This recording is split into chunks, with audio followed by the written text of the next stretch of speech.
உலக பிரகாரமா நம்மளுக்கு ஒரு கஷ்டம்னு வச்சுக்கோங்களேன். If you going through a heart time, இன்னைக்கு அந்த கஷ்டமான சூழ்நிலையில வேற யாரையும் குறித்து நம்ம யோசிக்க மாட்டோம். நம்மளோட கஷ்டம் தான் நம்மளுக்கு பெருசா தெரியும், நம்மளோட வேதனை தான் நம்மளுக்கு பெருசா தெரியும். ஆனா ஜீசஸும் 100% மேனா தான் இந்த உலகத்துல இருந்தார்.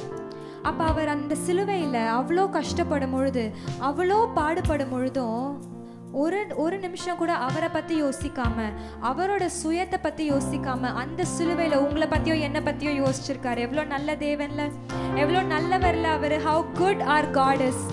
அவ்வளோ கஷ்டப்பட்டோம். he thought of you and me. அவர் உங்களையும் என்னையும் நினைத்து பார்த்தார். அல்லேலூயா. இன்னைக்கு அதற்காக நன்றி செலுத்த போகிறோம். he took the fall and he thought of you and me. Amen. how good he is. just lift both your hands up to the sky. கரங்களை உயர்த்தி வானத்துக்கு நேரா இன்னைக்கு முழு உள்ளத்தோட நம்மளுடைய ஆராதனையை அவருக்கு செலுத்த போகிறோம்.